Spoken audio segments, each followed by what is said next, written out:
positioning the patient, really important. So, head tilt, chin lift. Hello, head tilt, chin lift. This is how they come in, head tilt, chin lift. Cervical spine injury, my God, jaw thrust, don't move the neck at all, jaw thrust. You need to intubate, collar comes off, somebody sitting on the side, inline immobilisation. Or you can sit up the front. Really easy. Actually bag valve masking him as much as I can. I'll use this one.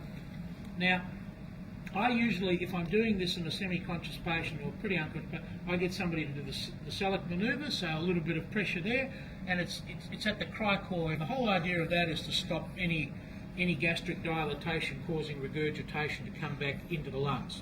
Okay, so I'm oxygenating the patient. I then ask for drugs. The intubation, head tilt again. You go from your right to the left to sweep the tongue out of the way, and this is what you need to do. When you sweep it, you then pull in the direction of the handle. This is what people want to do. Tilt it. Tilting breaks these teeth, okay, and then get into your airway. What you will then do is you will have this prepared by your assistant. So you get your introducer in.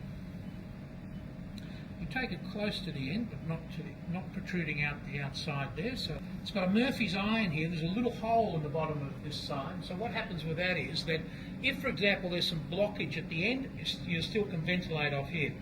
One of the problems that occurs when you're putting in a tube that's beveled like this is it sometimes gets stuck. The best thing for that is you just turn it slightly. Just give it a little bit of rotation and it goes in. If it was easy. Okay. I think I'm in. So now let's say I couldn't get that in. What are my alternatives? I'm going to use the friend that I have for Mr. Bougie. Gum elastic, bougie, pliable. It's got this little bit in the front. The whole idea of this is you put this in anteriorly. Okay, this goes in the front.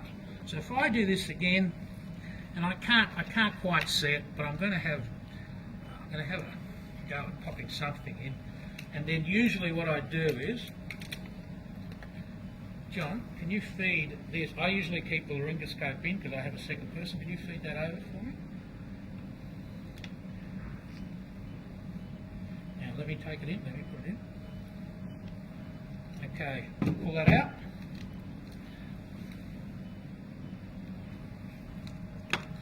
Now this is how I feel. If this is nice and firm, but I test for the leak. Here we go. All right, we're in. Okay. So let's see that one more time. We pull in the direction of the handle, we get a good view, and we put the tube in straight past the vocal cords. Take the laryngoscope out, take the introducer out, inflate the cuff, and you want to keep the cuff nice and the balloon nice and firm. Attach the bag, and you can see the chest moving there. If I couldn't pass this tube, I would then use the bougie, place the pointy end anteriorly, feed the tube over it, railroad it in, and then take the laryngoscope out, take the bougie out. So I try and keep the laryngoscope in whilst I'm feeding that the tube over the bougie. And once again, the tube is in. And then we confirm through end-tidal CO2.